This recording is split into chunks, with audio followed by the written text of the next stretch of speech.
Hello guys, नमस्कार, जोहार, सत श्री अकाल। जंप फाइटर में आप सभी का बहुत बहुत स्वागत है साथियों। अभी लेक्चरर की वैकेंसी आई है और लेक्चरर के टोटल 613 पोस्ट है ना, 613 पोस्ट है। इस लेक्चरर की वैकेंसी के बारे में बात करेंगे हम लोग। क्या योग्यता है, कब तक आप आवेदन कर सकेंगे, तो ये देखिए जो नंबर ऑफ पोस्ट है उसका डिटेल्स है यहाँ पर। किस विषय में कितनी सीटें हैं, प्रवक्ता आप देखिए हिंदी में आपका कितना सीट है टोटल, यहां पर देखिए 69, इंग्लिश में 41, संस्कृत में 45, फिजिक्स में 57, केमिस्ट्री में 36। ऐसे ही आगे बढ़ते हैं और देखते हैं और किस किस विषय में कितनी सीटें हैं। तो हम लोग फिजिक्स केमिस्ट्री तक देख चुके। चलिए आगे मैथ में कितना दिख रहा है, 24, मैथ में 24। इसके बाद आपका बायोलॉजी में 50, पॉलिटिकल साइंस में 96 है ना, अप्रोक्स 100 सीट है। तो पॉलिटिकल साइंस वाले के लिए बहुत अच्छी अपॉर्चुनिटी है। इकोनॉमिक्स के लिए 58, हिस्ट्री में 25, ज्योग्राफी में 33, सोशियोलॉजी में 10, आपका कला में 2, कॉमर्स में 2 सीट है। इसके बाद यहां देखिए आपका कृषि शास्त्र है ना, कृषि शास्त्र में आपका 2, टोटल होगा कितने 550। ये एक अलग है, ठीक है। और फिर लेडीज के लिए कुछ सीटें अलग हैं, ठीक है। 63 सीट लेडीज के लिए, यानी 55 प्लस 63 कितना हो गया, 613 सीट है। 613 सीट है यहाँ पर। और आप देख पा रहे होंगे, अब हम लोग नीचे चलेंगे और आपको दिखाने चाहेंगे जो लेडीज के लिए स्पेशल सीट है वो किस प्रकार है। अब वही सीट जो हमने 550 अभी बताया, उसको कि किस कैटेगरी के लिए कितनी सीटें रिजर्व है वो यहाँ पे दिया गया है। किस कैटेगरी के लिए कितनी सीटें हैं, जैसे आपका पिछड़ा वर्ग के लिए, अनुसूचित जनजाति के लिए, अनुसूचित जाति के लिए, ईडब्ल्यूएस के लिए, ठीक है, ईडब्ल्यूएस के लिए। और लास्ट में इधर आपको मिल जाएगा ईडब्ल्यूएस और लास्ट में जनरल है ना। काफी ये हॉरिजॉन्टल तरीके से काफी लंबा हो जाता है, यहाँ पे कवर नहीं होता है, ठीक है। तो मतलब ये पीडीएफ में ग्रुप में भी भेज ही दूंगा, तो आप यहाँ से देख सकते हैं आपकी कैटेगरी में कितनी सीटें हैं, ये भी दिया गया है। ये 550 जो अभी दिखाया मैंने उसी वैकेंसी का है ना। अब हम लोग चलेंगे 63 सीट्स जो अलग से स्पेशल फॉर वुमेन है, उस पर हम लोग बात करेंगे, ठीक है। उसी में दिव्यांग के लिए कितनी सीटें हैं यहाँ पर दी गई है। तो अलग अलग हम लोग नहीं देखेंगे अभी, क्योंकि पीडीएफ काफी बड़ा है।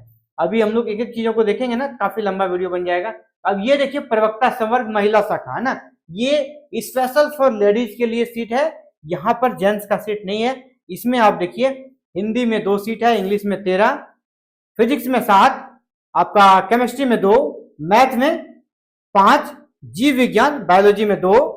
और लास्ट हम लोग चलते हैं, ये देखिए आपका अब आ गया इधर पॉलिटिकल साइंस, यहाँ भी 5 सीट है, हिस्ट्री में 2, इकोनॉमिक्स में आपका 11 सीट है, ज्योग्राफी में 7 और होम साइंस में 7 सीट है। टोटल कितना हो गया 63। तो यहाँ पर 63 सीट्स हो गया। और आपका पहले हमने कितना दिखाया था 550, तो टोटल मिला के हो गया 613 सीट है आपका लेक्चर का वैकेंसी। तो देखते हैं कितना पे स्केल रहेगा, क्या एज रखा गया है, योग्यता क्या रखी गई है। अब फिर यहाँ पर आपको दिखाया जा रहा है कि अब जो 63 सीट है उसमें से कितना एसटी के लिए है ना, कितना एससी के लिए है, कितना ओबीसी के लिए है, ईडब्ल्यूएस के लिए कितना सीट है, वो अलग अलग यहाँ पर दिया गया है। तो उस पर हम लोग नहीं जाएंगे, काफी कर सकते लंबा हो जाएगा। और ये पीडीएफ ग्रुप में आपको मिल ही जाएगा, कुछ ही देर बाद हम ग्रुप में डाल देंगे इसको, आप वहां से पूरा डिटेल्स इसको देख लीजिएगा। और यहां पर देखिए टोटल नंबर ऑफ पोस्ट कितना हो गया 550 प्लस 63, 550 प्लस 63 मिलाकर हो गया 613। पे इसके लिए 47,600 से 1,51,100 पे लेवल आपका 8 रहेगा। और ये परमानेंट है ना, ये परमानेंट है। आपका एज आपका 21 साल है आपका न्यूनतम, और मैक्सिमम जो है आपका 42 रखा गया, 21 से 42 के बीच में आपका एज होना चाहिए। और इसके बाद योग्यता देख लीजिए, योग्यता जो रखी गई है आप जनरल में मैं बता दूं, या अलग अलग सब्जेक्ट का अलग अलग योग्यता दिया गया है। मैं सिंपल सा कह दूं आपको, योग्यता क्या चाहिए, आपके पास अगर पीजी है, पोस्ट ग्रेजुएशन अगर आपने कर रखा है तो PG plus BEd, PG plus अगर बीएड है तो आप आवेदन कर सकेंगे, चाहे वो कोई भी विषय, जितना सब्जेक्ट मैंने बता दिया कि पीजी प्लस बीएड है तो आप आवेदन कर सकते हैं। तो आपका न्यूनतम योग्यता वही है, एज 42 रख दिया है। और ये भर्ती आई कहां से है, तो उत्तराखंड पब्लिक सर्विस कमीशन से ये भर्ती आई है, उस पर भी हम लोग जाएंगे। तो आगे हम लोग देखेंगे एग्जाम किस प्रकार का होगा, एग्जाम पैटर्न क्या रहेगा, उस पर हम लोग बात करेंगे। एग्जाम बेस्ड सिलेक्शन है, 2 एग्जाम होगा, एक है स्क्रीनिंग टेस्ट और दूसरा आपका है मेंस एग्जाम। तो स्क्रीनिंग टेस्ट जो है ना वो सिर्फ क्वालिफाइंग है, स्क्रीनिंग टेस्ट है वो क्वालिफाइंग है, उसका नंबर आपका नहीं जुटने वाला है। तो चलिए अब आगे हम लोग उसी को देख लेते हैं, क्योंकि इधर जो भी आप करते हैं आवेदन करते हैं, इसके बाद तो असली खेल आपका एग्जाम में होगा। तो एग्जाम का पैटर्न को आपको समझना बहुत ही जरूरी है। तो चलिए उसी पर हम लोग फोकस करते हैं, क्या एग्जाम पैटर्न रहेगा, किस प्रकार आप एग्जाम को पास कर सकते हैं, किन चीजों पर आपको ध्यान रखना है, उन सभी मैटर्स पे आगे बात होगी। तो ये आप देखिए, ये है आपका स्क्रीनिंग, है ना, आपका उत्तराखंड विशेष अधीनस्थ शिक्षा प्रवक्ता संवर्ग प्रथम चरण यानी स्क्रीनिंग परीक्षा, स्क्रीनिंग टेस्ट है आपका। ये सिर्फ क्वालिफाइंग है, ठीक है। शिक्षण अभिरुचि एवं समान अध्ययन यानी आपका टीचिंग एप्टीट्यूड भी है प्लस जीएस भी है। 150 प्रश्न रहेगा, प्रत्येक प्रश्न 1 अंकों का होगा, तो फुल मार्क्स 150 हो गया। समय आपको 2 घंटे का दिया जाएगा। साफ साफ लिखा है स्क्रीनिंग परीक्षा वस्तुनिष्ठ प्रकार का नहीं ऑब्जेक्टिव प्रकार का होगा, केवल अर्हकारी प्रकृति की होगी, यानी सिर्फ और सिर्फ आपको क्वालिफाई करना है। लेकिन नेगेटिव मार्किंग यहाँ पर है, नेगेटिव मार्किंग आपका है। अगर आप गलत करते हैं तो 1/4 नंबर कटेगा, यानी आप 4 प्रश्नों को गलत करते हैं तो 1 नंबर आपका कट जाएगा। 1/4 ये आपका नेगेटिव मार्किंग यहाँ पर नेगेटिव मार्किंग है, ठीक है। ये 1/4 आपका नेगेटिव मार्किंग यहाँ पर रहेगा, ठीक है। नेगेटिव मार्किंग है, नेगेटिव मार्किंग है, ये आपका नेगेटिव मार्किंग है, ठीक है। तो सोच समझ कर आपको आंसर करना पड़ेगा। तो ये आपका स्क्रीनिंग टेस्ट का रहा। स्क्रीनिंग टेस्ट के बाद आपको स्क्रीनिंग टेस्ट के यहाँ पर सिलेबस दिया है, ठीक है, उसको भी देख लेंगे। अब ये देखिए मेन एग्जाम, आपको जो दूसरा एग्जाम होगा वो भी ऑब्जेक्टिव होगा, है ना। मेन एग्जाम नाम है, मतलब ये नहीं कि वो सब्जेक्टिव हो रहा है, ये भी ऑब्जेक्टिव होगा। यहाँ प्रश्नों की संख्या कितनी हो जाएगी 200, वहां था 150, यहाँ प्रश्नों की संख्या हो जाएगी 200 और मार्क्स भी हो 200 और समय आपको 2 घंटा था, यहाँ पर समय 3 घंटा। यहाँ भी नेगेटिव मार्किंग है, वही 1/4 नेगेटिव मार्किंग यहाँ पर भी है। 1/4 यानी 4 प्रश्नों को अगर आप गलत करते हैं आपका 1 नंबर कट जाएगा, यानी यहाँ भी आपका नेगेटिव मार्किंग है, यहाँ भी आपका नेगेटिव मार्किंग है। मेरा क्या है ना प्लस लिखने का ज्यादा आदत है, ठीक है, तो मैं प्लस लिख देता हूँ। यहाँ पे नेगेटिव मार्किंग आपका है। लिखित परीक्षा का क्या पाठ्यक्रम होगा वो देखिए यहाँ पर दिया गया है, ठीक है। ये आपका परीक्षा हेतु विषय सूची, ये कौन कौन सा सब्जेक्ट है, इसके बाद इसका पाठ्यक्रम यहाँ पर दिया गया है ना। आप देखिए शिक्षण अभिरुचि का क्या पाठ्यक्रम रहेगा, इससे 40 प्रश्न पूछे जाएंगे। आउट ऑफ 150 40 प्रश्न आपका शिक्षण अभिरुचि से रहेगा। ये आपका स्क्रीनिंग टेस्ट का सिलेबस है।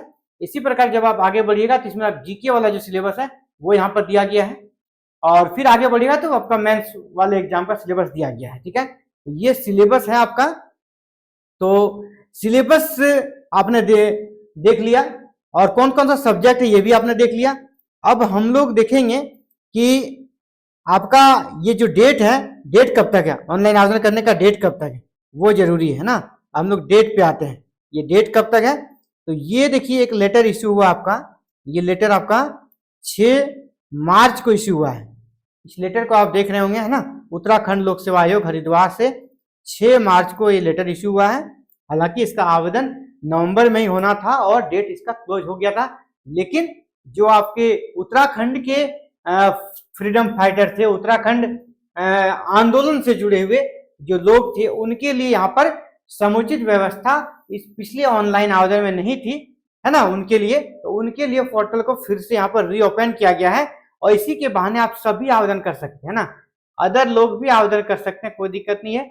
6 मार्च से 12 मार्च के बीच ये पोर्टल खुला है, यानी आज भी आवेदन कर सकते हैं, कल भी कर सकते हैं। आपका 12 तारीख तक लास्ट डेट है, ठीक है। तो आप इस डेट को याद रखिएगा, 12 मार्च तक आप आवेदन कर सकते हैं। तो अगर आपने आवेदन नहीं किया है तो आप जरूर आवेदन करें। आप अगर दूसरे राज्य के हैं तो भी कोई दिक्कत नहीं है, आप यूआर कैटेगरी में आवेदन कर सकते हैं। ये आपका जो लेटर इश्यू हुआ है अभी आपका उत्तराखंड लोक सेवा आयोग का, तो उस लेटर के रिगार्डिंग अभी आपको फॉर्म को रीओपन किया गया है 12 मार्च तक के लिए। तो जिनका भी आवेदन छूट गया आप आवेदन करें। मैंने आपको कहाँ से भर्ती आई है और आपको आवेदन ऑनलाइन करना है ये भी बता दिया। आवेदन किन किन विषयों के लिए भर्ती आई है वो भी बता दिया, एग्जाम का पैटर्न क्या रहेगा, स्क्रीनिंग टेस्ट प्लस मेंस का एग्जाम होगा वगैरह सारी चीजें आपको मैंने लगभग बता दी है। और यह पीडीएफ अभी कुछ ही देर बाद आपको मैं जो ग्रुप है हमारा वीडियो के डिस्क्रिप्शन में आप लिंक देखिएगा, वहाँ टेलीग्राम का ग्रुप होगा और व्हाट्सएप का एक ग्रुप होगा, वहां पर इसका आपको पीडीएफ मिल जाएगा। उस पीडीएफ में आप सारी चीजें डिटेल्स में देखिए और वहां पर अगर कुछ क्वेरीज होगा तो आप सवाल भी रख सकते हैं, या तो फिर वीडियो के डिस्क्रिप्शन में भी आप कमेंट कर सकते हैं। यह ऑफिशियल वेबसाइट है जहां पर आपको ऑनलाइन आवेदन करना है, ठीक है। ये आपका अभी फॉर्म को रीओपन किया गया, तो आपने अगर आवेदन नहीं किया तो जरूर आवेदन कीजिएगा, अच्छी अपॉर्चुनिटी आप सभी के लिए। तो फिलहाल इस वीडियो में इतना ही, जल्दी मिलते हैं एक नई वीडियो में नई अपडेट साथ। और आपका गोल अगर हायर एजुकेशन है तो आप आज ही एग्जाम फाइटर नंबर से जुड़े, और यह चैनल हायर एजुकेशन को डेडिकेटेड चैनल है और यहाँ इस प्रकार के कंटेंट आपको एवरीडे मिलते रहता है। तो आप भी चाहते हैं आपको भी सारी सूचना विद इन टाइम बिल्कुल ऑथेंटिक सूचना मिले, आप चैनल को अभी सब्सक्राइब कर लें, बेल आइकन को प्रेस करके ऑल बटन को जरूर क्लिक कर लीजिए। थैंक यू, जय हिंद, जय भारत।